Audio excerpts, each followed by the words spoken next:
Om.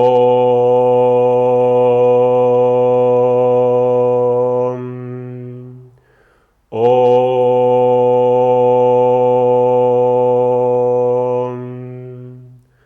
Om. Sahana vavatu, sahanau bhunaktu, sahaviryam karavavahai, tejasvinavadhitamastu ma vitveshavahai. Om Shanti Shanti Shanti. Sadashivasamarambham Shankaracharya Madhyamam Asmadacharya Paryantam Vande Guru Paramparam. Harihi Om Shri Gurubhyo Namaha. Harihi Om. Se escucha un poco mal. Apagamos los micrófonos y vamos entonces a comenzar esta segunda sesión de Satsang en vivo. Gracias por venir a todos y participar en esta sesión de curso gratuito de Introducción a Vedanta. Hay muchas preguntas, tenemos hoy, y muchas de ellas no las vamos a poder responder porque no da tiempo a que se puedan hacer todas en vivo. Entonces hemos hecho una síntesis, hemos tomado preguntas así como muy generales de todos, y eso es lo que vamos a ir respondiendo en esta sesión. Entonces voy a empezar con las primeras, luego también cuando termine de las que han llegado por email, voy a empezar respondiendo a las que tengáis aquí en vivo o en Facebook Live. Son Soles de Barcelona. Siento que soy espiritual.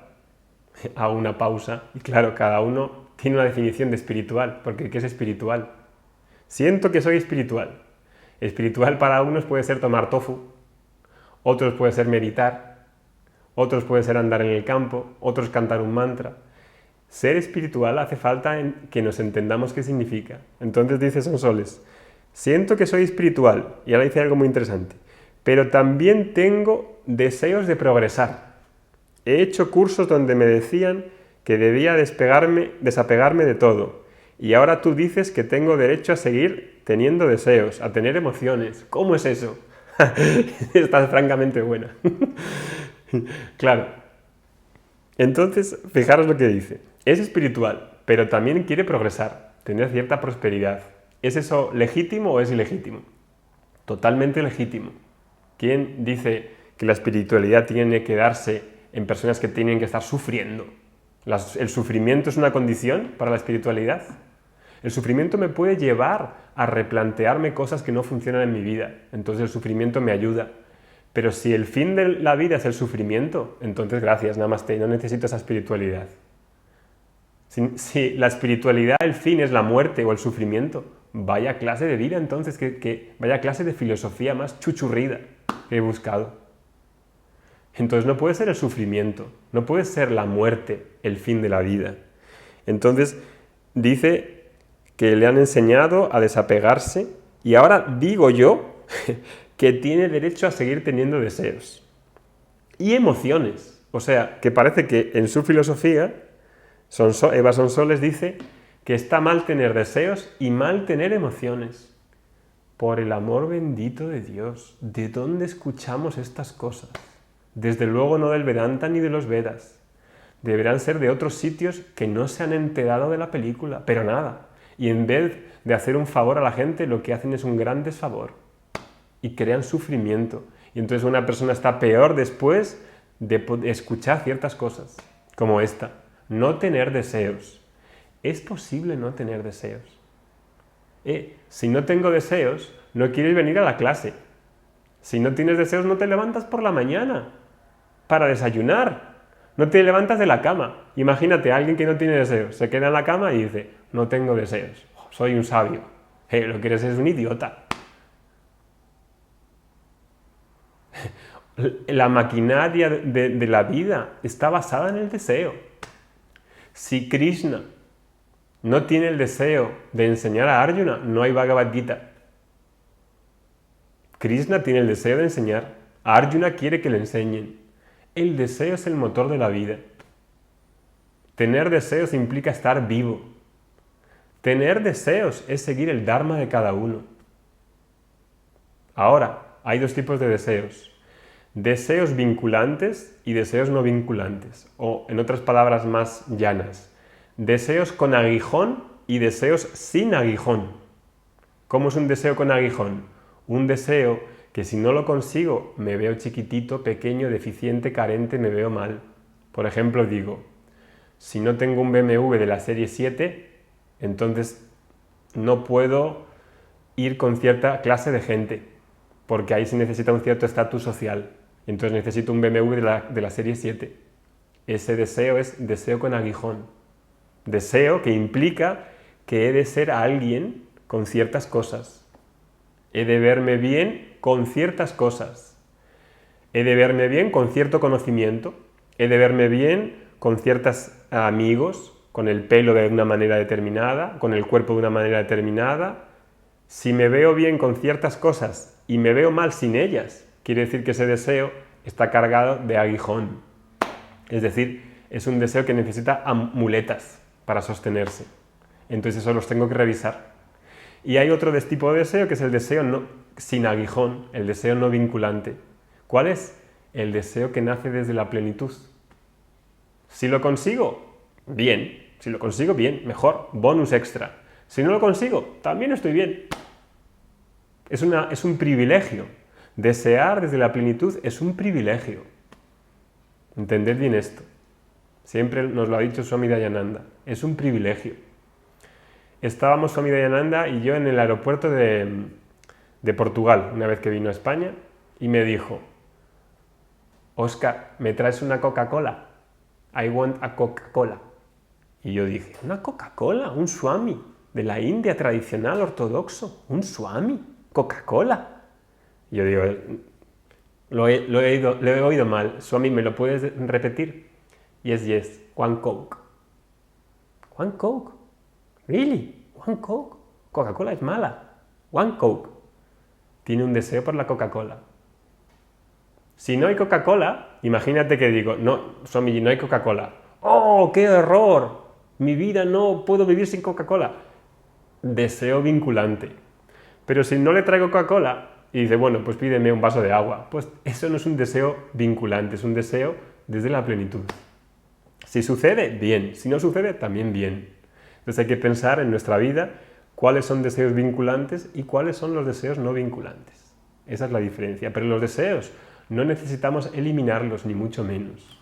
Y respecto a las emociones, porque claro, esto que se cuenta a veces de no tener emociones. El yogi no tiene emociones. El santo no tiene emociones. El iluminado no tiene emociones. Es como si fuese un robot. Está ahí, seriecito, muy estirado, muy concentrado, y por ahí no pasan las emociones. Nadie ha visto entonces a un sabio ni a un yogi, todo de póster. Quien haya estado con maestros ve que son completamente humanos, que tienen más emociones que la persona que está muerta, sin emociones. Iguales emociones, exactamente igual que otra persona, porque no es un extraterrestre. ¿Por qué el enfado, por ejemplo, va a ser contrario al ser, a la felicidad? No están opuestos. Uno puede sentir la emoción que sea, cualquier emoción, y vivir bien con esa emoción. Incluso la tristeza, el miedo, la soledad. No tengo que rehuir de ninguna emoción. Esto es fundamental. Uno de los grandes problemas de los estudiantes de Vedanta es que no saben reconocer sus emociones, las niegan y no las procesan bien. Y entonces quieren rechazarlas, quieren huirlas, y así no entra el Vedanta, porque el Vedanta se asimila en una mente que está disponible. Y claro, al estudiar Vedanta las emociones también salen, porque se habla de todo esto, se analizan muchos temas en los que van a resurgir las emociones. Las emociones no han de ser rechazadas ni escondidas, sea cual sea. Necesitan ser declaradas, necesitan ser procesadas, y uno vive con ellas, danzando como en una danza con diferentes energías. Cuando estoy en soledad, qué bien que estás en soledad. Óscar, no me gusta la soledad, me siento solo. Qué bien que te sientas en soledad. Cuando estás en soledad puedes pintar un cuadro en soledad. Qué bien pintar, estar en soledad y pintar un cuadro. Escribir poesía, pasear en la playa, estando solo, qué bien. Óscar, me siento enfado. Qué bien que te sientas enfadado. Cuando te sientes enfadado haces más cosas. Tienes energía para llevar a cabo ciertos proyectos. Ese enfado también viene bien. Hay que saber usar la energía del enfado. Bienvenido. Qué bien que estés enfadado. ¿Por qué tengo que rechazar y pretender que el que medita y el que hace yoga no tiene emociones? Es una impostura, clarísimamente. Es una falsedad de poner cara de santito y pensar que no hay emociones. Mentira, mentira. ¿Cómo puedo ser una persona completamente humana? Humana quiere decir que tiene humanidad, que está sujeta a ese procesamiento emocional. Y en eso consiste el crecimiento y la madurez. Y eso es algo muy importante de la vida de yoga. Entonces no hay ningún miedo a tener emociones. Primera pregunta de Juan Ramos. Juan Ramos de Madrid dice: ¿quién es un alumno? ¿Quién es un alumno? Bien, esta es una pregunta importantísima y vital que parece que puede ser desatendida. Entonces, un alumno, en primera instancia, es alguien que anhela el conocimiento. Primera cosa clara. Alguien que busca, ¿verdad?, una respuesta a las preguntas vitales de la vida. Entonces, el alumno tiene que reconocer que algún problema tiene. Si no tiene ningún problema y todo le va bien, no necesita aprender. Entonces reconoce que ha de haber algo en su vida que no funciona bien. Si no, no estaría buscando. Si estuviera completamente bien, no buscaría. Eso es bastante obvio. Entonces reconoce que tiene algún problema. Igual que Arjuna. Arjuna primero pasa, ¿verdad?, por una etapa en la que reconoce que tiene un gran apego. Desde ese apego le causa frustración, ira, está enfadado, tiene sufrimiento. Y después confusión. Arjuna no sabe qué tiene que decidir, si pelear en esa batalla o no pelear. Y por el apego que tiene a su abuelo y a su familia, decide no pelear. Eso le crea una falta de claridad. Y entonces el alumno, el shishya, el discípulo, primero obviamente experimenta algún tipo de sufrimiento. Esto es normal, es universal. No hay nadie que se libre del sufrimiento. Nadie puede tener, ¿verdad?, una vida en la que no haya situaciones o cosas desagradables. La vida humana es una mezcla de experiencias agradables, sukha, y de experiencias desagradables, dukkha. Así es. Entonces hay sufrimiento. Y ese sufrimiento, sobre todo emocional, hace que el intelecto no pueda funcionar bien y no pueda tener claridad para tomar las decisiones correctas. Entonces el alumno es la persona que se ha dado cuenta que tiene un problema y que no puede resolverlo por sí mismo. Porque si lo pudiese resolver por sí mismo, entonces no necesitaría profesor ni enseñanza. Entonces necesita reconocer que tiene cierta impotencia para resolver el problema fundamental. Y entonces busca ayuda. Busca ayuda, solicita ayuda. Para muchas personas, solicitar ayuda es algo como de debilidad. Una persona que reconoce ese problema busca ayuda. Buscar ayuda no es debilidad. Darse cuenta de la ignorancia de uno no es debilidad, al revés, es una fuerza. Porque si puedo reconocer el problema que tengo y la impotencia que tengo para resolverlo, entonces estoy en una posición de fuerza. Estoy en una posición en la que puedo reconocer el problema. Si no reconozco que tengo un problema y reconozco que puedo resolverlo yo, sobre todo a nivel fundamental, entonces, si lo reconozco así, busco ayuda, tengo una posibilidad de poder resolverlo. Por ejemplo, poniendo algún ejemplo, hace unos días una persona que conozco vino a casa y me dijo que se había divorciado. Se había divorciado de su mujer. Y vino contando toda una serie de filosofía sobre en qué consistía su separación, por qué se había separado, qué es lo que le había llevado a la separación. Y tenía como sentía algo incómodo porque pagaba la mitad de su salario a la mujer. No tenían hijos, era una pareja sin hijos. Y su mujer ganaba mucho más que él. Ganaba mucho más que él. La mujer vivía mejor que él, pero por algún sentido de culpabilidad sentía que tenía que dar una compensación a su mujer a nivel económico. Por algún tipo de compasión mal entendida, una compasión mal colocada, y me estuvo explicando con grandes argumentaciones, con toda una filosofía detrás, por qué hacía eso.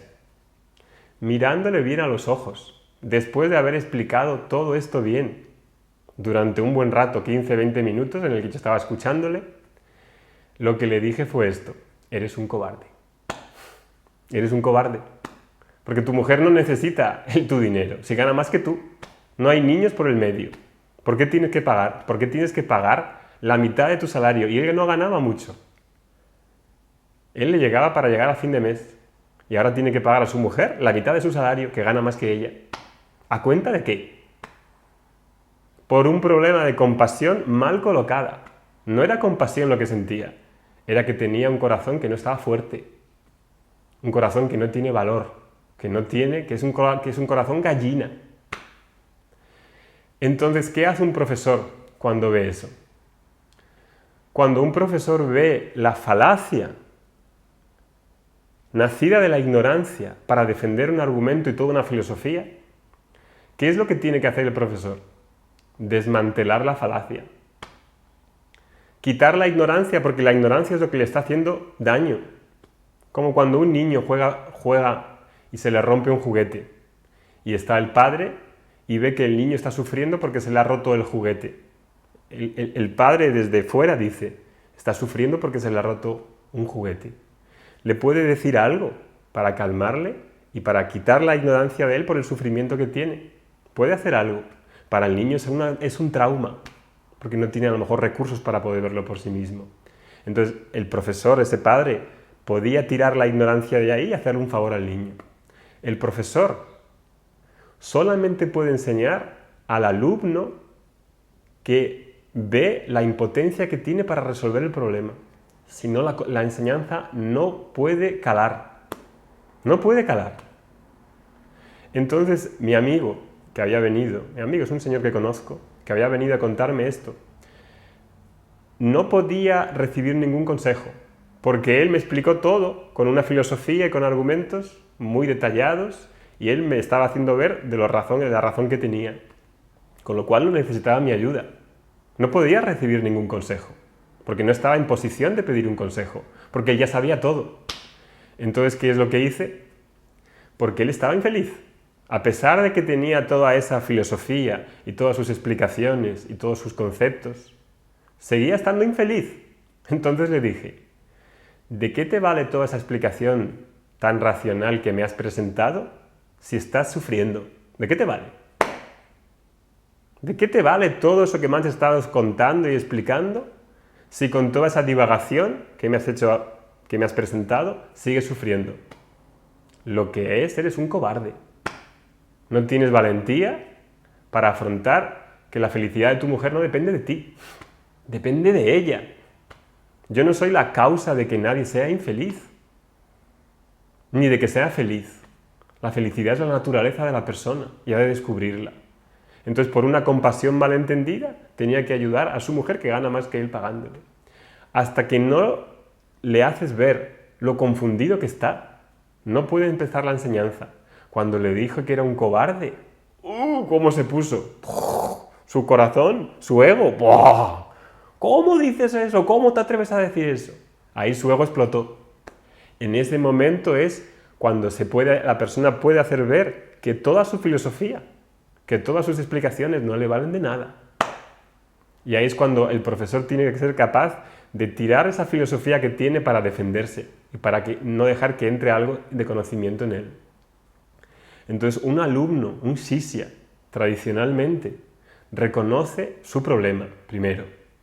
¿Qué es el problema de cuál? Del samsara, de una vida de devenir, de una vida de apegos, de frustraciones, de una vida en la que no tengo, ¿verdad?, la capacidad de resolver el problema por mí mismo. Creo que puedo resolverlo por mí mismo e intento esto, intento lo otro.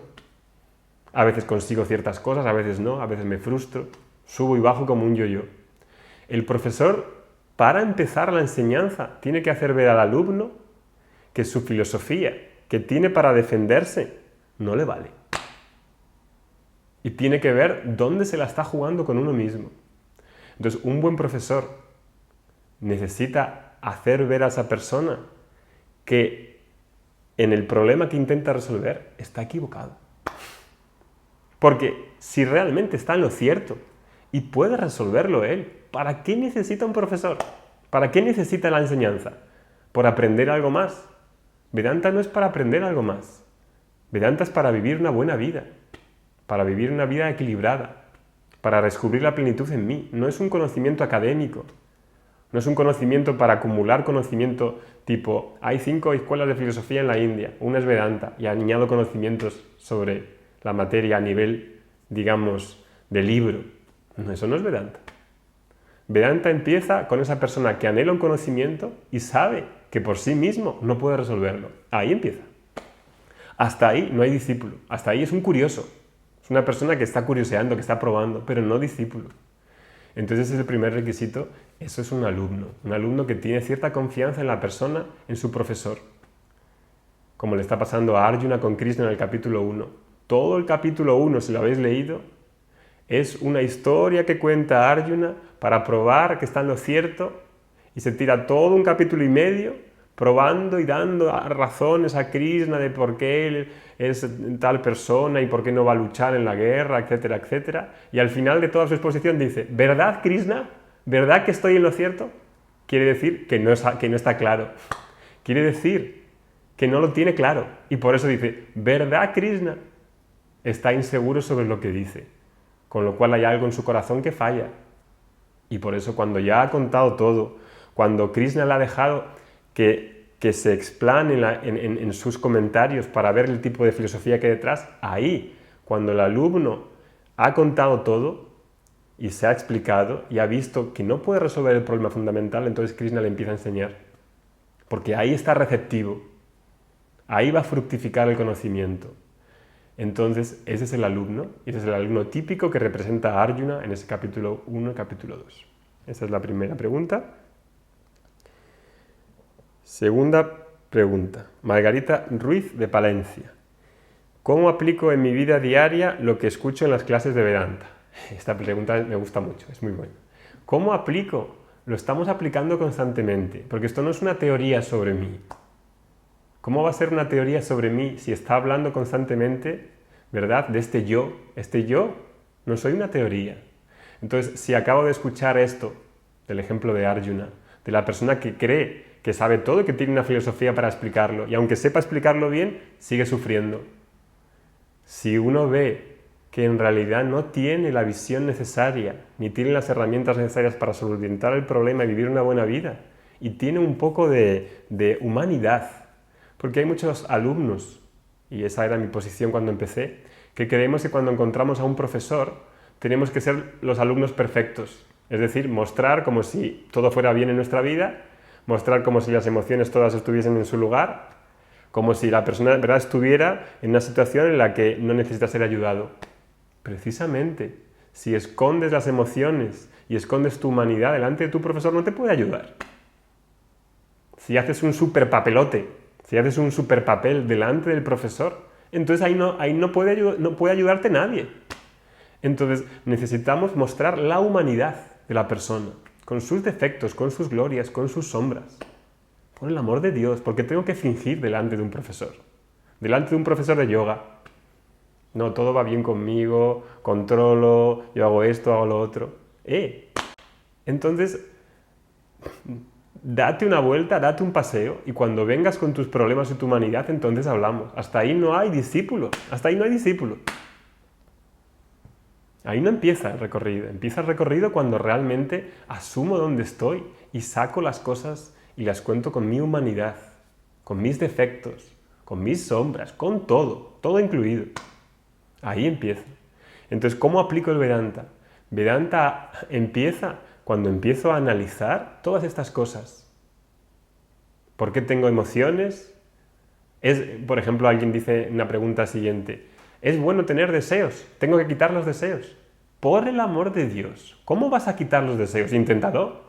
Los deseos no se pueden quitar porque uno quiera quitar, porque los deseos son la fibra, el núcleo de la personalidad. ¿Cómo voy a quitar los deseos? Pero por ideas que se malleen en libros y etcétera, uno cree que tiene que quitar los deseos. ¿Cómo aplico entonces la vida en el Vedanta? Viendo estas falacias, viendo estas tonterías, que son creencias que me hacen daño. Ahí es donde se ve la aplicación del día a día del Vedanta.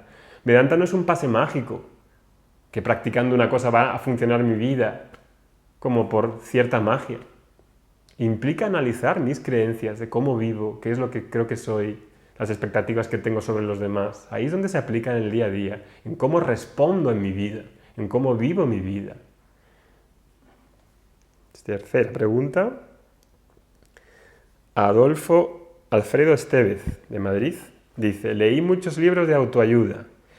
He intentado muchas fórmulas que proponen cosas. ¿Por qué Vedanta es diferente? ¿Por qué Vedanta es diferente? Buena pregunta también. ¿Por qué Vedanta es diferente?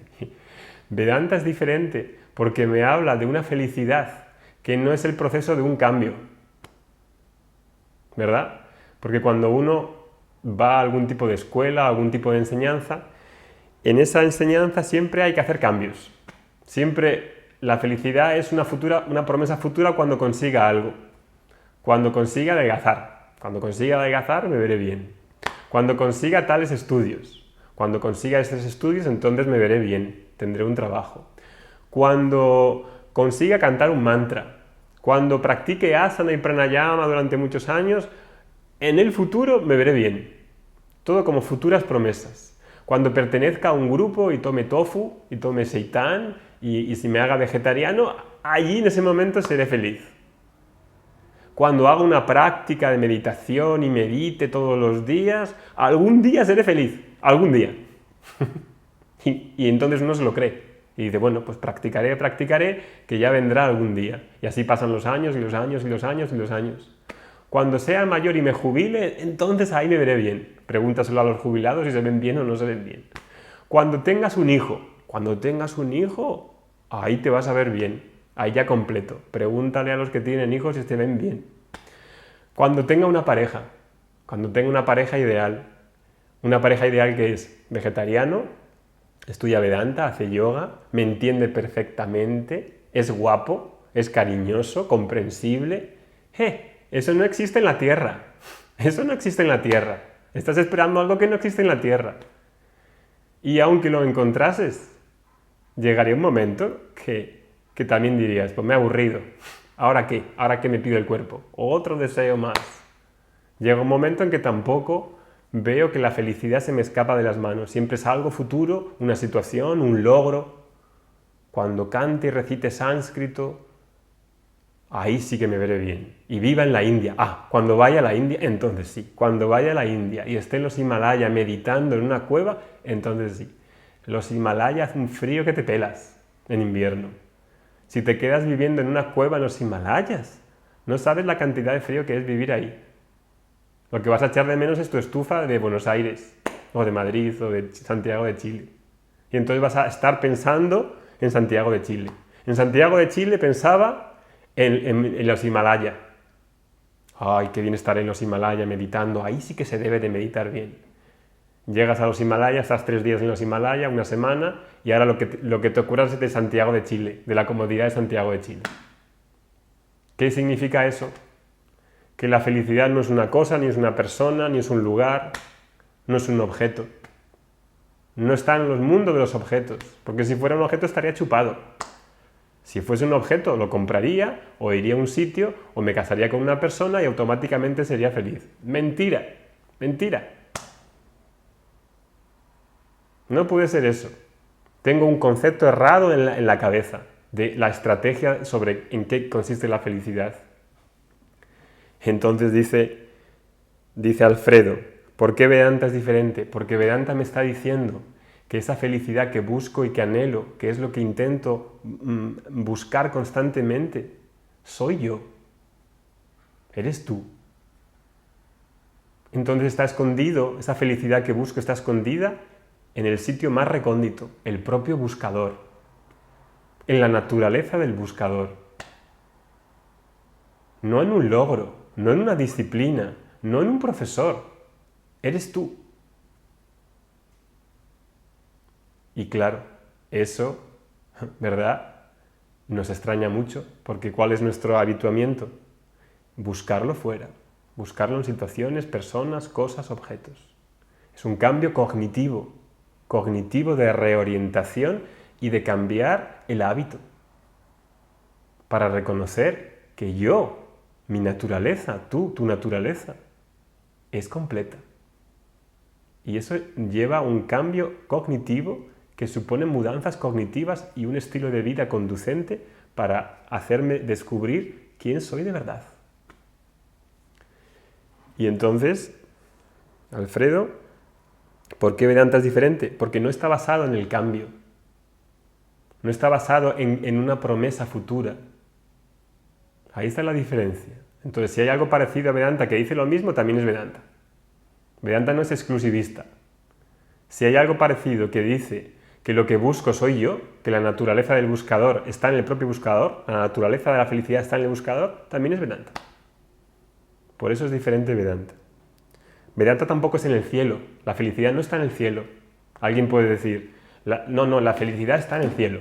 ¿Ah? La felicidad está en el cielo. ¿Cómo puedes demostrar que está la felicidad en el cielo? Porque lo ha dicho Menganito, que la felicidad está en el cielo. ¿Bien? Es una creencia. ¿Por qué es una creencia? Porque yo no puedo irme ahora al cielo, volver aquí y decir, en el cielo está la felicidad. Es una promesa en el futuro. Lo diga quien lo diga. Es una promesa en el futuro. Vedanta dice, la felicidad y la plenitud que buscas, la libertad que buscas, es aquí y ahora, en ti.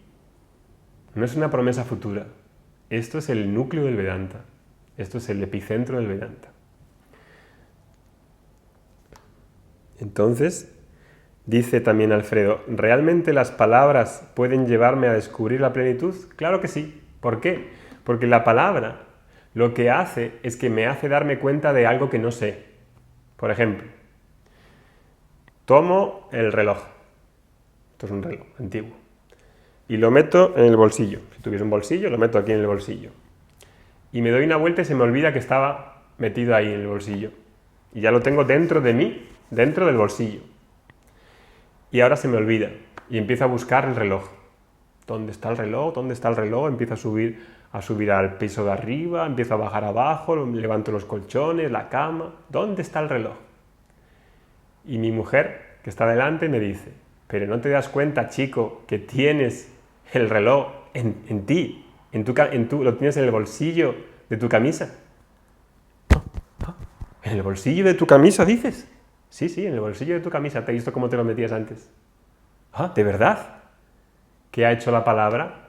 La palabra me ha hecho reconocer algo que está presente en mí y que ya lo tenía. En el caso de esta felicidad y esta plenitud que busco, como la naturaleza es el propio buscador, esa plenitud y paz que busco, soy yo. Entonces necesito un medio externo, que es la palabra, utilizada adecuadamente por un profesor, para hacerme ver que aquello que busco ya lo tengo. Pero no me doy cuenta de ello por ignorancia y entonces sigo buscando fuera de mí. La palabra entonces se convierte en un instrumento de conocimiento válido para reflejar, para reconocer, para darme cuenta de lo que ya soy. Porque lo que yo ya soy no es un evento en el futuro, no es un objeto, soy yo. Y cuando la palabra es usada, redireccionada para reconocer lo que soy, entonces crea un reconocimiento en el intelecto que me hace reconocer esa verdad. Y punto. Y aquí no hay trucos místicos. Así de sencillo es. Es un método de comunicación. Alfredo, siguiente. Jan, de París, dice, en una clase hablaste del Neovedanta. ¿Cuál es la diferencia con Vedanta? Neovedanta es más o menos el mismo mensaje del Vedanta de las Upanishads, pero quita cosas que no son políticamente, digamos hoy, bien vistas o no son muy valoradas por la sociedad. Entonces no va a hablar de yoga ni de disciplinas, solamente va a dar el caramelo de la visión del Vedanta y quita todo lo que hay alrededor de la cultura védica. Lo quita, lo elimina. ¿Por qué? Pues hay que preguntarse a los profesores neovedánticos. Solamente dan el gusanito, el caramelo, pero no dan cómo vivir en la vida diaria, siendo madre, siendo padre, siendo abuelo, siendo abuela. No dan las herramientas necesarias para vivir. No hay disciplinas, no hay karma yoga está eliminado del Neovedanta, no existe el karma yoga. Solo 4 meditaciones y el mensaje de Vedanta, que coincide en la mayor parte de casos con el mensaje de Vedanta, pero acaramelado. Es decir, no hay dharma, no hay adharma, uno puede hacer lo que le dé la gana. Eso, sinceramente, yo no le llamaría Vedanta. Yo le llamaría Vedanta pasado por Turmix, pero no Vedanta. Porque si uno quita lo que no le gusta y pone lo que le gusta, entonces ¿cómo sabe si funciona? Si hago yo una propia síntesis, si Óscar Montero hace una propia síntesis y digo Vedanta de Óscar Montero y quito lo que no me gusta, lo que yo creo en mi concepción que está mal, entonces no tiene fuerza, porque el Vedanta lleva funcionando milenios. ¿Por qué voy a querer modificarlo si sigue funcionando? ¿Por qué voy a querer adulterar el contenido si sigue funcionando? Y eso es una de las gracias de Vedanta, que se sigue enseñando exactamente igual de que se enseñaba hace siglos. Sánscrito, recitación, todo lo que hay alrededor, no se quita nada porque funciona. Y depende del compromiso del alumno, puede probar ciertas cosas, ir metiéndose, ¿verdad? Y probando cuando tiene un corazón abierto y confía. Porque si no hay confianza, uno no se puede relajar. Si no hay confianza, uno no se puede relajar y no aprenden realmente. Si uno todavía cree que lo va a solucionar el problema por uno mismo, hay que decirle namaste, suerte, suerte, suerte, sigue intentándolo. Por eso Krishna no le enseña a Arjuna hasta que ve que su corazón ha explotado y que necesita ese conocimiento, hasta que ha destruido su filosofía. El alumno se da cuenta de que su filosofía, toda su defensa intelectual para defenderse, ve que no le vale para ser feliz. Ahí empieza. Hasta ese momento es estar buscando. Cosa que es parte del proceso de estudio, pero uno no es en realidad un discípulo en cómo se entiende tradicionalmente discípulo. Fernando de Argentina. Dices que tradicionalmente Vedanta lleva años de estudio, pero yo no sé si podré estudiar tantos años. Trabajo, soy padre de familia y sin embargo, quiero tener autoconocimiento. ¿Qué me aconsejas? Hombre, Fernando, no hace falta que no dejes de trabajar y que no dejes de ser padre. ¿Por qué trabajar y ser padre es incompatible con estudiar?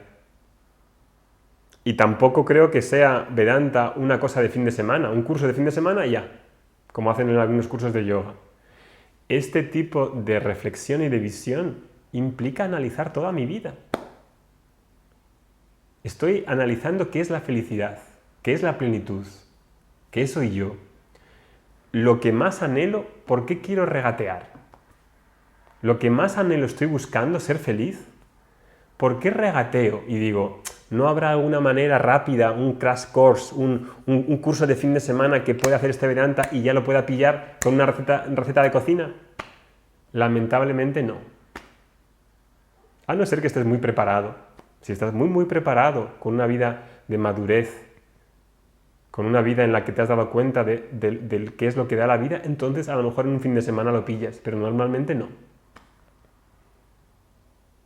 ¿Por qué ese regateo? Hay muchas preguntas que hemos recibido tipo ¿y cómo puedo hacer esto ya? ¿Cómo puedo vivir el Vedanta ya? Como si fuera una receta de cocina, tipo parte 3 tomates, échale sal, le pones un poco de aceite. Esto no es una receta de cocina.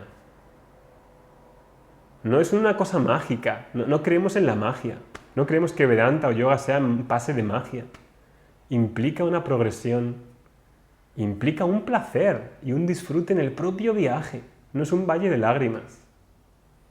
¿Por qué no puedo disfrutar del propio viaje? Porque esto no es un viaje tipo de sufrimiento. Si están las condiciones y la cualidad de estudiante, puede ser una autopista y disfrutar del viaje. Entonces, ¿cuánto lleva? Depende de la persona, de su preparación, de lo que ha hecho en su vida, de cuánto ha madurado. Muchas veces se cree que Vedanta es a base de estudiar más. No, señor. Vedanta funciona para las personas maduras, emocionalmente maduras. Por eso la mejor manera de aprender Vedanta es hacer una terapia con las emociones y resolver relativamente los temas emocionales. Ahí es como funciona. Porque si la cabeza está llena de cosas, Vedanta no entra. Si el alumno cree que sabe todo y que ha hecho meditación y ha hecho esto y ha hecho otro, ahí no funciona. Porque ya sabe todo. No puede ser alumno. Esto no es para los curiosos. Es para la gente que realmente se ve impotente de resolver el problema. Se ve impotente. Ha llegado a esa tesitura en la que ve que hay algo que no puede resolver por sí mismo. Y esto suele suceder cuando uno ya tiene cierta madurez, a partir de los 30 y pico, 40, 50, 60. Pocos alumnos se ven de 15 años, de 20 años, porque están en la efervescencia de la vida. Y entonces tienen que ver qué es esto de pavriti, nibriti, acumular, casarse, todas estas cosas tienen que ver. Y uno en ese proceso ve cuáles son los límites y hay un crecimiento.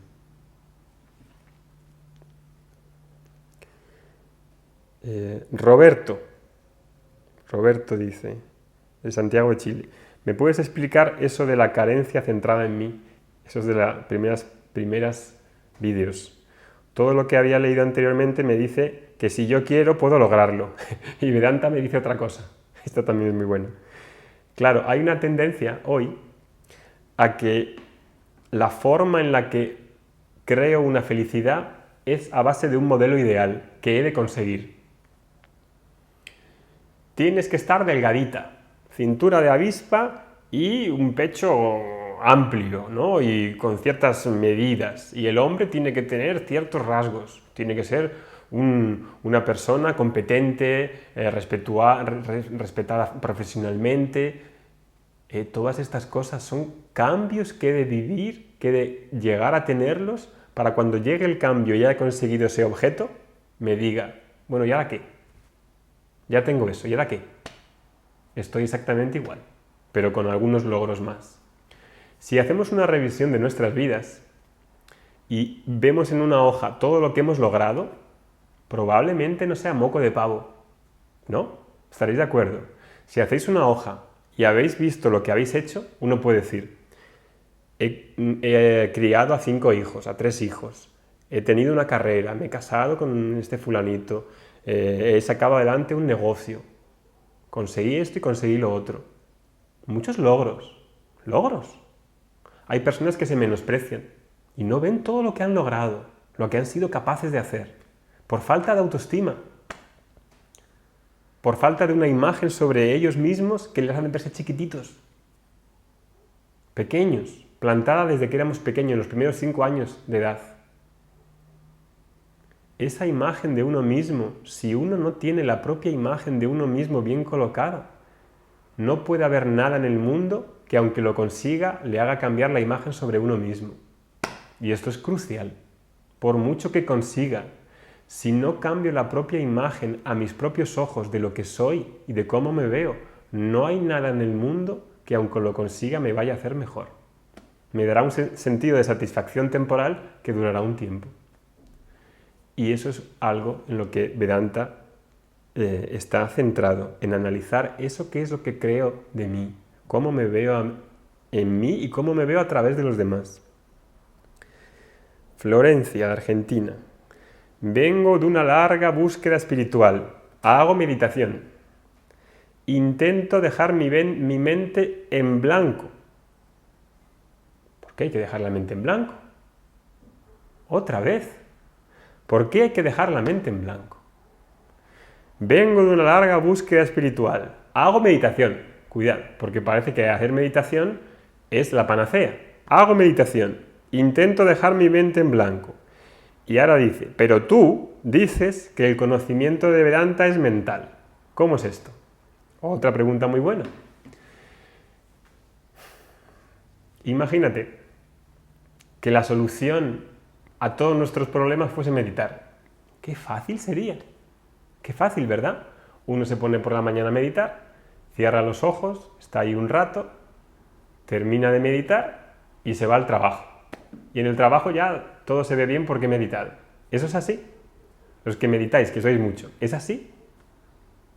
La meditación ayuda a tener una mente que sabe morar en sí mismo, que está a gusto con sí mismo. Ayuda a ver y a tener cierto espacio de lo que me puede ocurrir. Las emociones, las cosas que me suceden, me dan cierto espacio. No tengo una mente reactiva, una mente que salta a la primera.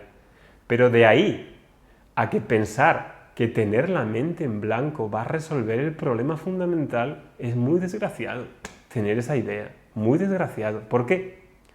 Porque cuando medito estoy relativamente en paz. Tipo, si llego a un grado de absorción, en la práctica de la meditación me veo durante un rato bien. Me veo durante un rato bien. Pero después de que acabe la meditación y me encuentro con mi suegra, ¿me veo bien a los ojos de la suegra? O quien dice la suegra dice el yerno. O quien dice el yerno dice la nuera, o el jefe, o el compañero de trabajo, o el vecino. ¿Me sigo viendo bien? ¿O hay algo cognitivo que tengo que reflexionar que no se hace en la meditación? ¿Funciona la meditación para todos los problemas? La respuesta es definitivamente no. No, pero vamos, un no sin ningún tipo de duda. La meditación es parte del estudio. En Vedanta hay como 3 niveles de estudio. Escucha de lo que dice este Vedanta, que habla de mí, de las emociones, habla de un sinfín de cosas y me hace que pensar y reflexionar. Examina mis creencias sobre lo que tengo en el mundo, las expectativas que tengo en el mundo para que me haga feliz. Y la meditación sirve, ese es el primer paso, escuchar. Es una escucha larga. ¿Cuánto dura la escucha? Hay alguna pregunta que dice, ¿cuánto dura esa escucha? Preguntar, y esa pregunta indica que hay como un tipo de ansiedad, de que ¿cuánto dura? Pero es que es malo escuchar, no disfrutas de escuchar, no descubres cosas de ti al escuchar. ¿Cuánto dura? Lo que haga falta. Hasta que ya no tengas esa sensación de que escuchar es algo que necesita ser acelerado. Al mismo tiempo que escucho salen dudas, un montón de dudas. El curso de introducción está plagado de dudas, porque normalmente la gente llegada a este punto nunca ha tenido una enseñanza sistemática, ordenada y estructurada, sino que se ha hecho normalmente digo, un tipo de búsqueda, cada uno por su cuenta, sin profesor, leyendo una cosa, leyendo una otra, practicando esto y practicando otro, es decir, una espiritualidad a la carta, que ha dado frutos, sí, ha dado frutos, obviamente, pero no ha resuelto el problema fundamental, porque si no, no estaríamos aquí. Entonces quiero saber, y Vedanta tiene un método sistemático, de estudio sistemático, no es una conferencia tipo una clase y ya, no, es todo un programa de estudio que analiza todo el problema humano y su solución. Ordenado, limpio, claro. Entonces, ¿por qué pregunto cuánto tiempo? Lo que lleve hasta el punto en el que no me autocondene, en el que no victimice a los demás, hasta que pueda vivir una vida en la que me acepte como soy, con toda mi humanidad, y no tenga ese deseo de tengo que cambiarme. Muy típico del buscador, tengo que cambiarme porque como soy hoy no me veo bien. Claro que no te ves bien por la carga pesada, por una ahankara, por un ego muy cargado y maltratado y autocondenado. Esto es lo que hace falta procesar. Si no, Vedanta es imposible con esa carga, con una ahankara heavy metal. No se puede estudiar así. Entonces, dice, conocimiento de Vedanta es mental. Claro que el conocimiento es mental. ¿Qué tipo de conocimiento hay si no? Que no se dé en la mente o en el intelecto. Si hubiese un conocimiento dental, pues entonces podríamos decir, es verdad, el conocimiento dental se da en los dientes. Es una redundancia decir conocimiento y decir mental. Conocimiento es mental. Estos son cosas de pensamiento de tofu, de tortilla. Pensamiento tortilla. Conocimiento es mental. El conocimiento se da en la mente, no se da en la planta de los pies. Todo conocimiento es mental. Conocimiento emocional es mental también, porque se da en la mente. No hay otro sitio fuera de la mente donde se da el conocimiento. No hay un conocimiento más allá de la mente. ¿Dónde? Más allá de la mente. ¿Dónde más allá de la mente? Eso es buf, bluf. Es hablar por hablar. Palabras que no llevan nada. El conocimiento siempre es mental. Entonces Vedanta lo que hace es atacar a esas falacias. Mentalmente, hasta que no queda ignorancia, no quedan ideas que me hacen sufrir. Y lo que queda soy yo. Porque este ser no es definible por palabras, no es definible por palabras. Vedanta no da una definición del ser, tipo el ser es Brahma Chaitanya, Nirguna Brahma. No. Vedanta me hace reconocer una presencia que está ahí al mismo tiempo que fusila y destruye la ignorancia. Y eso es lo que hace sistemáticamente el profesor de Vedanta. No tiene ninguna compasión con la ignorancia del alumno. Ninguna. Cero. Cero compasión. Krishna no tiene compasión de la ignorancia de Arjuna. Krishna tiene compasión de ver que la ignorancia que tiene Arjuna le está haciendo daño. Y entonces se enfoca durante 18 capítulos en eliminar toda la ignorancia de Arjuna. ¿Cómo? A través de las palabras. ¿Qué hace Krishna enseñando en un diálogo profesor-alumno? Enseñar. No le dice, Krishna, Arjuna, ponte ahora a meditar y la respuesta vendrá de ti. Bluff. Puro bluff. Bluff. Eso no dice en la Bhagavad Gita ni en Vedanta. Ponte a meditar que la respuesta vendrá de ti. No, señor. Y entonces hay aquí algunos que dicen, pues no, si medito la respuesta va a venir en mí. ¿Cómo? ¿De dónde va a venir la respuesta?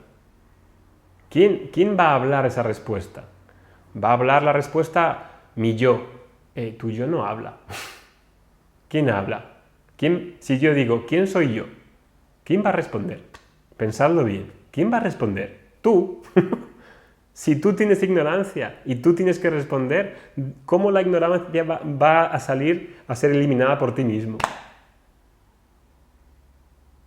Y entonces aquí está esta historia, ¿verdad?, que se ha contado, pero que se ha contado mal contada, porque a la luz del Vedanta tradicional no es así.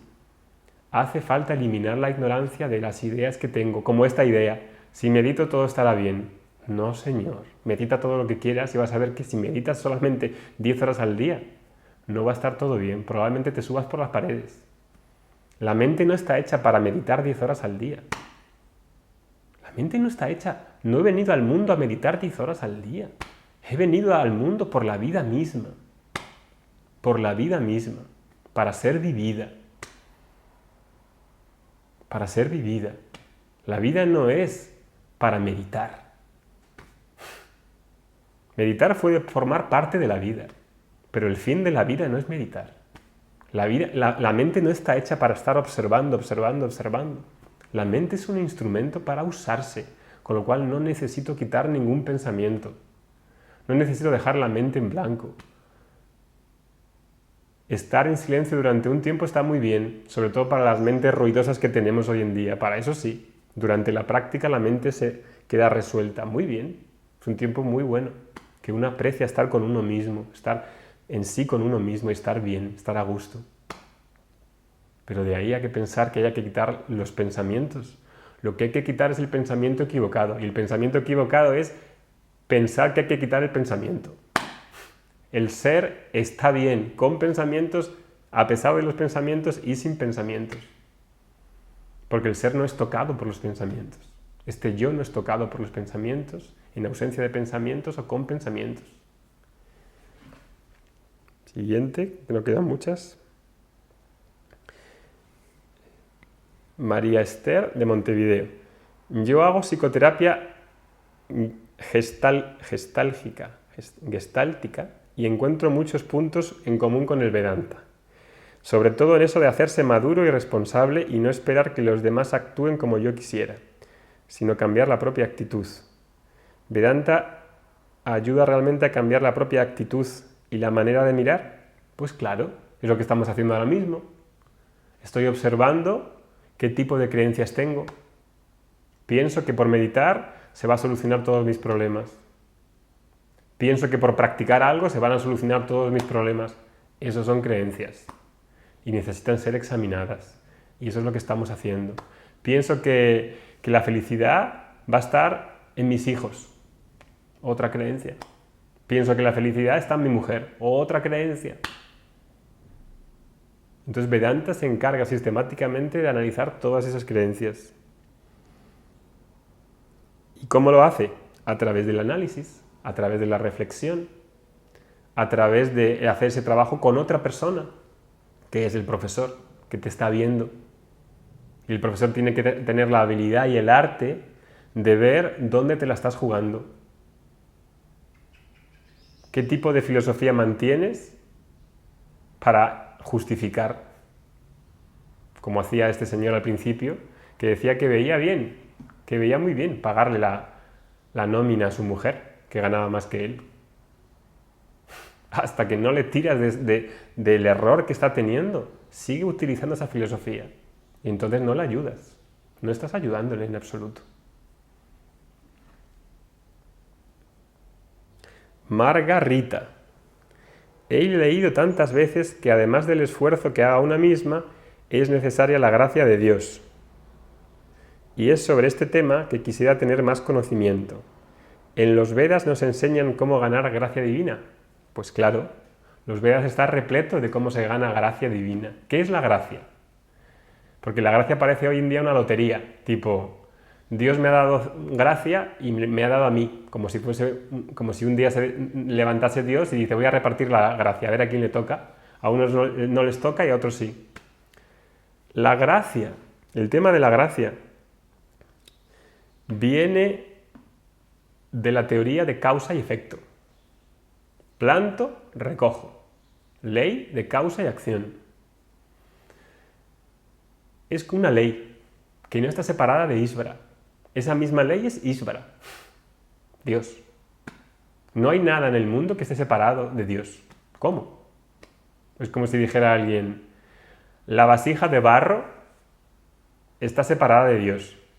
La vasija de barro está separada del barro. ¿Cómo? ¿Cómo la vasija de barro está separada del barro? No, la vasija es puro barro. No hay otra cosa nada más que hay que barro. Este mundo es un despliegue de Ísvara. Ísvara, Dios, es la causa eficiente y la causa material. Si es la causa inteligente y la causa material, ¿dónde está la separación del individuo y Dios? Ahora, sí creo que Dios es un señor con barba. Siempre todos los señores con barba son los sabios. No sé por qué. Está Dios sentado en el cielo, con barba, en una esquinita, en un trono. Si tengo esa idea de Dios es infantil, normal que la gente no crea en Dios, porque esa idea es ininteligible. Entonces, ¿cómo gano la gracia de Dios? Es un primer paso en el que cuando actúo, siembro y recojo. Pero recojo no sé cuándo recojo. Planto acciones, hago una oración, estudio matemáticas, ayudo a alguien en la calle. Planto acciones, voy plantando acciones, pero yo no sé cuándo van a fructificar, nadie lo sabe, porque nadie controla la ley de causa-efecto. Nadie. No hay ningún científico que controle la causa-efecto. Se puede descubrir ese principio. Se puede intentar dar explicación, pero nadie lo controla. Entonces, ¿cómo gano gracia? Hay muchas maneras de ganar gracia. En el curso de introducción dije los Pancha Mahayagnas, 5 tipos de ofrecimientos.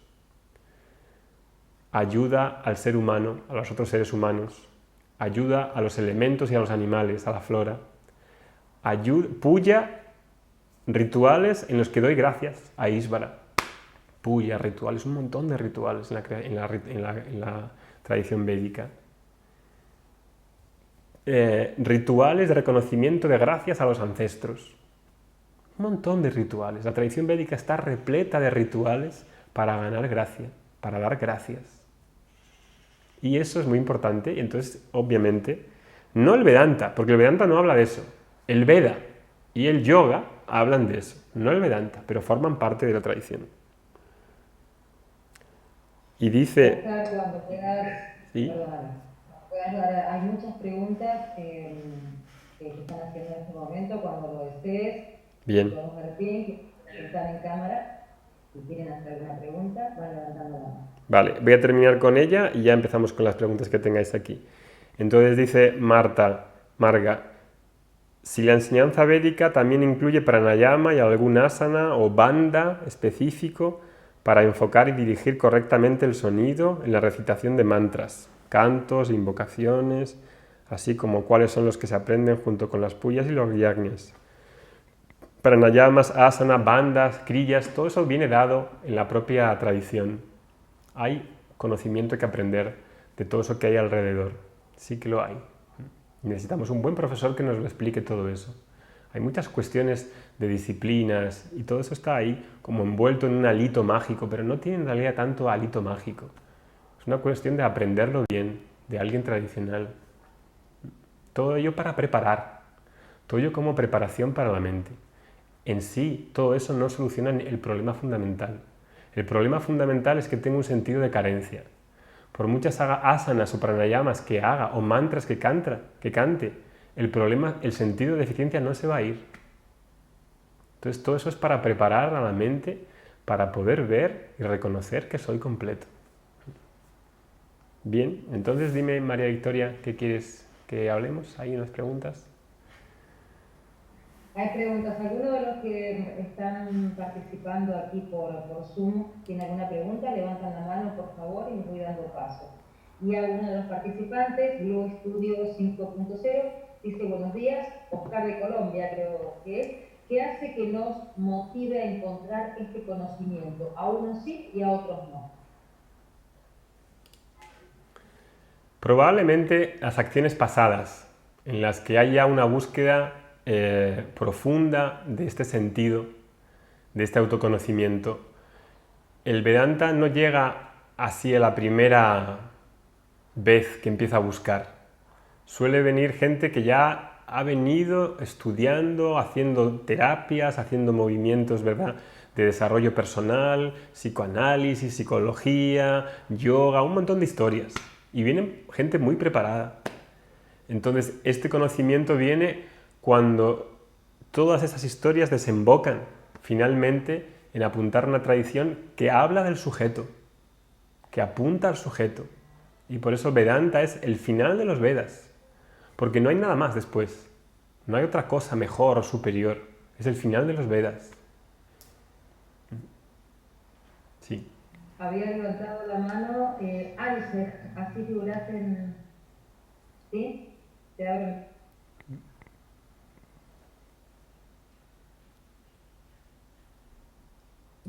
Vengo con una búsqueda hace bastante. Tengo 45 años y hace muchos años que analizo o psicoanálisis, soy psicóloga de hecho.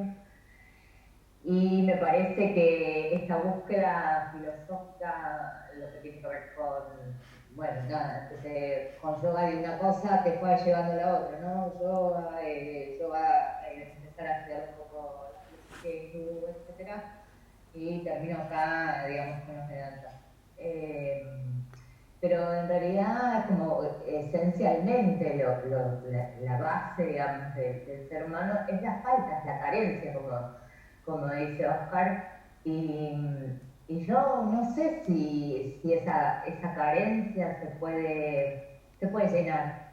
Porque, digamos, desde la teoría que lo veas, desde la mirada que le pongas, un psicoanálisis, cualquier teoría, cualquier religión habla de esto. Entonces, me pregunto, está bien, sí, hablamos mucho del conocimiento, pero el conocimiento no llena el alma, no llena lo que tiene que ver con lo afectivo. Que me parece que la carencia tiene que ver con eso. ¿Se entiende la pregunta? Has mezclado dos cosas, lo afectivo y el conocimiento. No son, obviamente, dos cosas iguales. Entonces, si hay un problema, que es un problema de no verme bien, porque me tomo por una cosa que no soy, si me estoy tomando por algo que no soy, y me tomo por una sombra de lo que soy, hay que diferenciar muy bien la cuestión sentimental emocional, que no tiene nada que ver con eso, porque este sentido de carencia no es una emoción. Este sentido de carencia es una visión que tengo sobre mí mismo. Y ese sentido de carencia al verme y tomarme por algo que no soy es lo que hace que tenga el estilo de vida y la estrategia que tenga para buscarme feliz. Y que no da nunca resultado. O da un resultado tipo de medias tintas. A veces estoy bien, a veces no estoy bien, y voy tirando y más o menos voy así, es la vida. Cuando no me veo bien y me estoy tomando por una cosa que no soy, entonces obviamente es un problema de corrección de esa visión. Y esa corrección de la visión implica examinar las creencias que me hacen ver, y digo creencias, que me hacen ver como pequeñito, deficiente y carente. Y entonces el principal problema del alumno es pensar que el jiva, la individualidad, es real. Porque claro, mientras que se tome la individualidad como real, no real fenoménica, sino real absoluta, entonces nunca hay solución, nunca. Nunca va a haber solución. Porque al jiva, a la persona, nunca la puedo hacer perfecta absolutamente. Y entonces ahí es un juego que la psicología, si intenta resolver el problema de hacer al jiva perfecto, nunca va a acabar. Siempre puedo mejorar.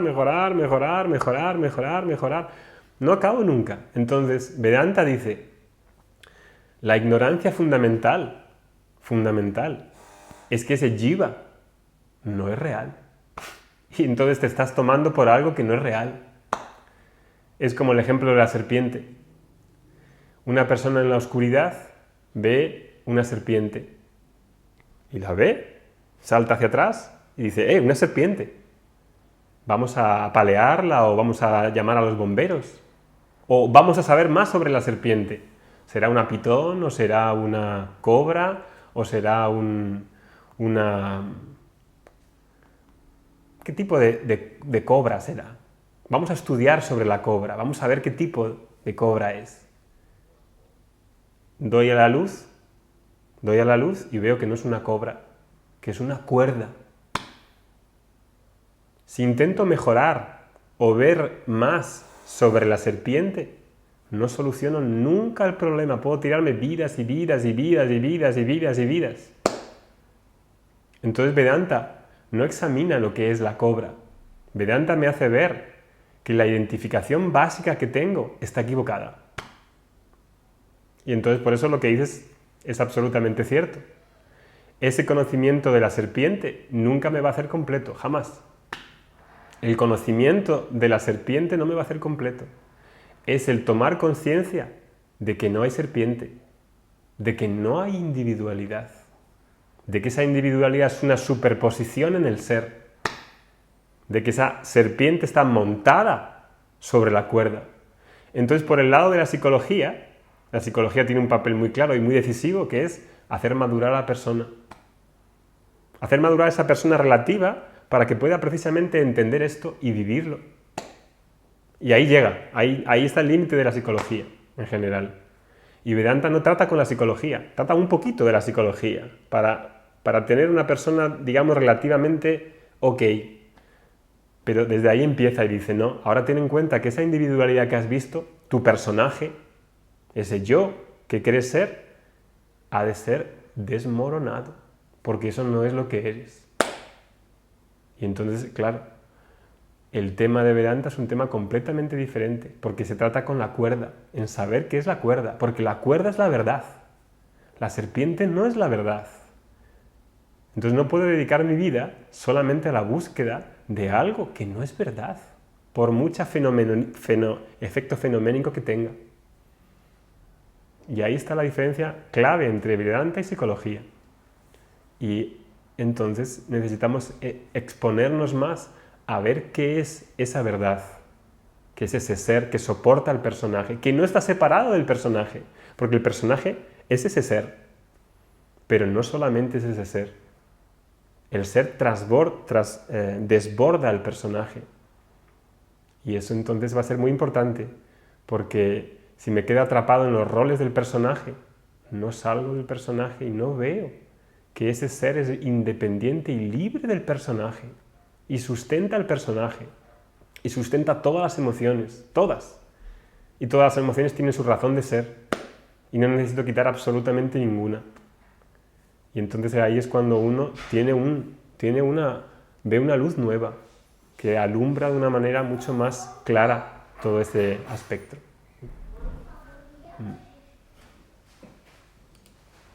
¿Os hay tiempo para alguna más? Las decidas. ¿Qué hora es? Dice Patricia. Son las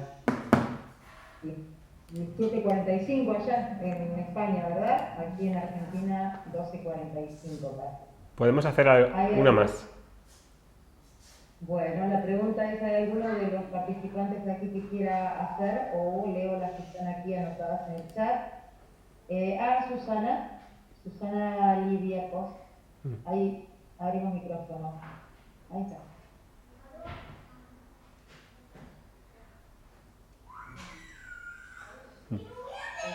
Antes que nada, agradecerles inmensamente el haberlos encontrado. Tengo que agradecer a la vida esta oportunidad porque estoy siguiendo este curso online, instructivo, y realmente voy encontrando respuestas y coincidencias en todo el camino que hace muchos años vengo siguiendo.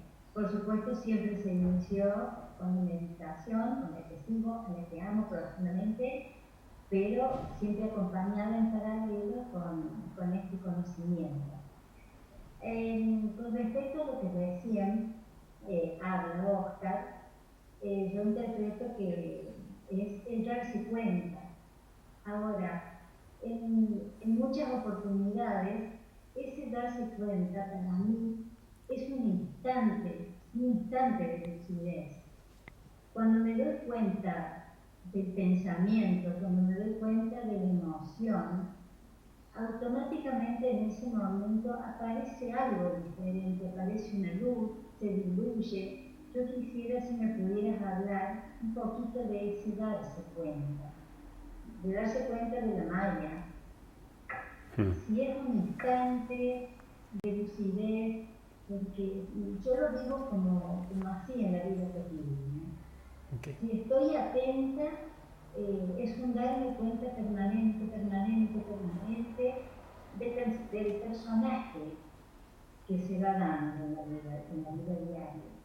Cambio instante de personalidad, de personaje, y considero que esa es la Maya, que es el camino, no sé, es como que da resultado, me mantiene consciente. No sé si soy clara, sería eso.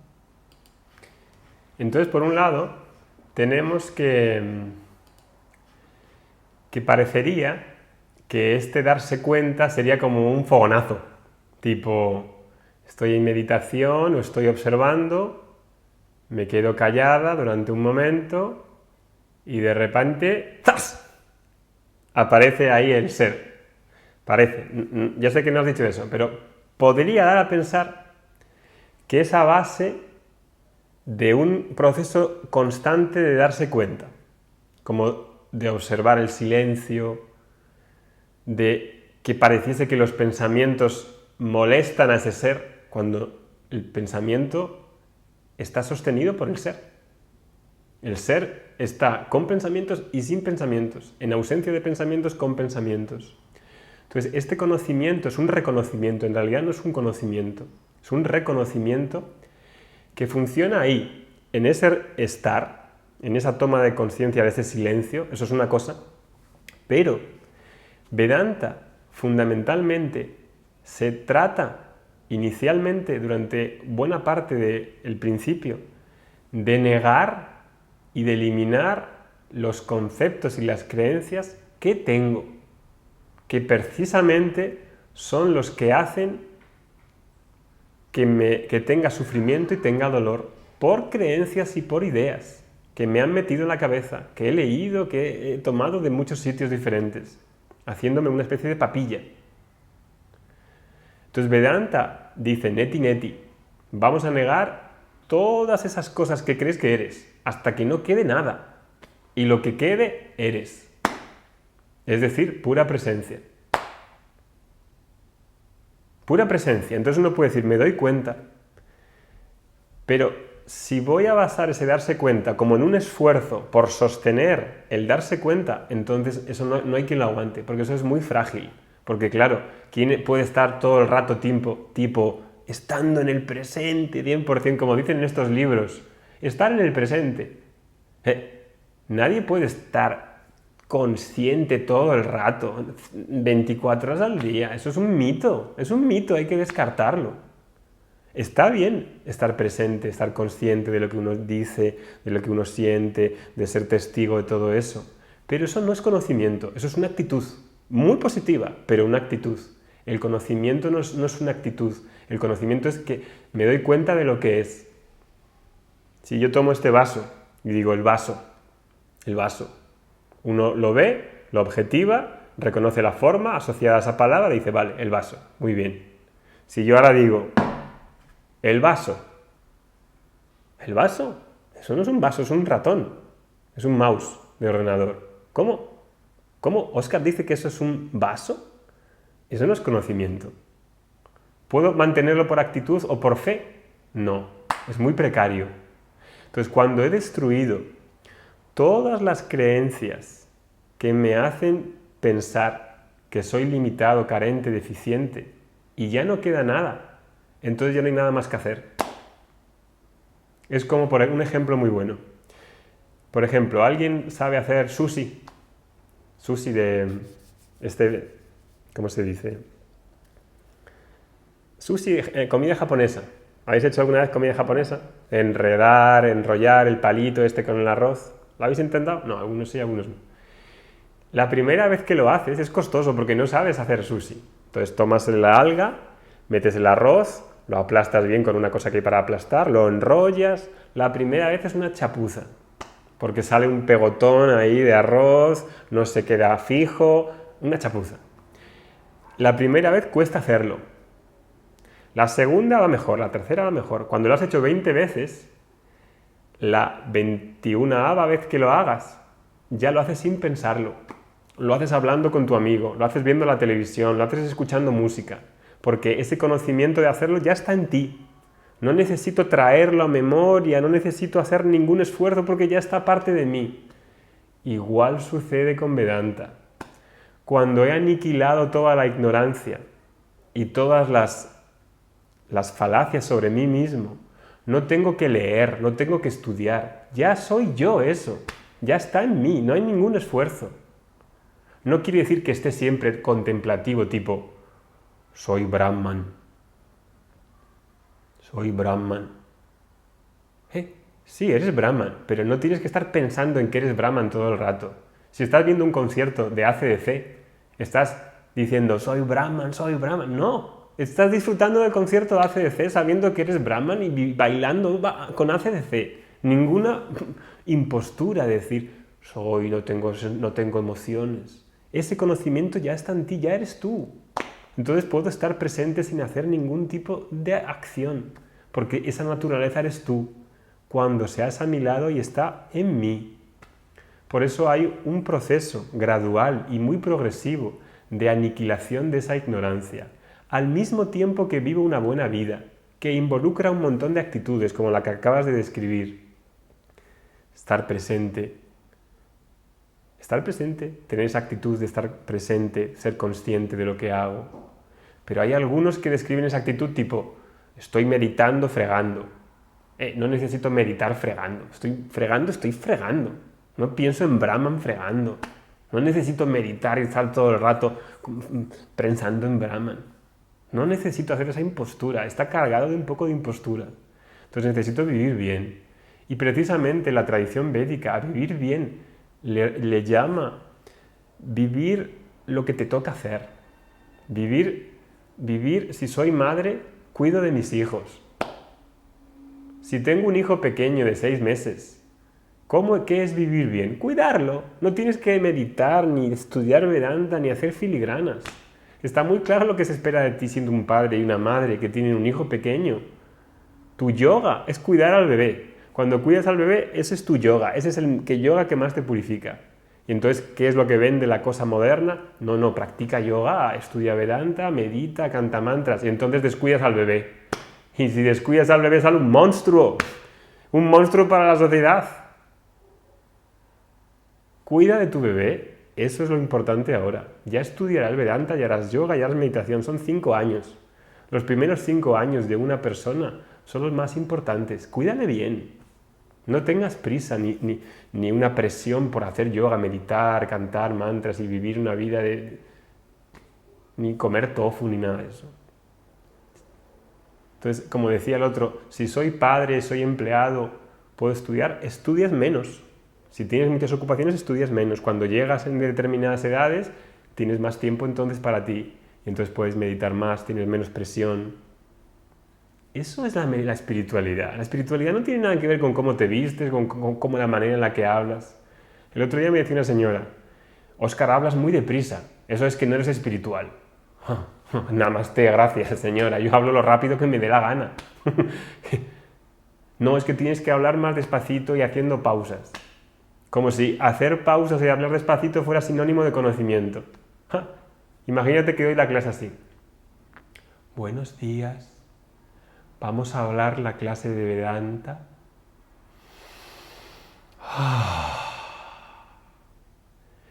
El ser es la pureza del corazón que no piensa. Impostura, bluff, solo sale bluff de ahí. Transmitir un conocimiento implica transmitir algo, de la boca al oído del otro, que produce algún tipo de cognición en ese ser, para darse cuenta de algo. ¿Qué tendrá que ver con cómo vistes, con cómo hablas? Hablas muy deprisa, Óscar. Eso es que no eres espiritual. Namaste, namaste. Gracias, suficiente. Te puedes ir por donde has venido, yo me voy por donde me he venido. Estoy contenta de que hayas preguntado eso. En fin, ¿hay algo más?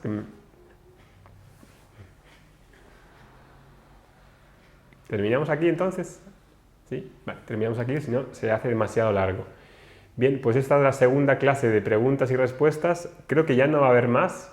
Es un curso que hicimos hace 2 años. Lo han visto ya 120.000 personas. O eso es lo que dicen. No sé si lo habrán completado o no. Me gustaría en realidad saber los que han completado para saber quién son realmente alumnos. Pero se ha despertado mucho interés. Creo que es un curso que a uno le acerca a esa tradición védica y le da una muestra de lo que puede ser, de todo lo que hay alrededor de esa tradición védica, que no solamente es el curso de introducción, hay retiros, hay clases de meditación, clases de recitación védica, hay encuentros, hay un montón de cosas alrededor de la clase de Vedanta online en la que se explica Vedanta. Así que es una forma en la que uno pueda tomar contacto y si le interesa y si le llama, poder continuar, si lo quiere, si lo desea, con estudios más profundos que tenemos otros cursos en los que seguimos con esta enseñanza. Así que queda a vuestra disposición, ya no habrá más preguntas ni otras satsangs de estos. En los satsangs que tenemos de los cursos anuales, trianuales, hay clases todas las semanas y obviamente se da el tiempo necesario para pensar, para reflexionar, para preguntar, porque en un curso de 10 clases, como el de curso de introducción, tampoco da tiempo para reflexionar mucho. Entonces, esto requiere un reposar, requiere un cocer y un poco a poco. No hay una solución mágica, no es una cosa así de fin de semana. Necesita un tiempo de reflexión y un tiempo para pensar todo esto y ver cómo funciona la vida de cada uno. Así que nada, si tenéis cualquier cosa, María Victoria queda también a vuestra disposición en su email y ahí estamos por si nos necesitáis. Así que muchas gracias por estar ahí atendiendo y nos veremos si lo queréis en alguna ocasión. Namaste. Om Purnamadav Purnamidam Purnat Purnamudachyate Purnasya Purnamadaya Purnameva Vashishyate Om Shanti Shanti Shanti Harihi Om.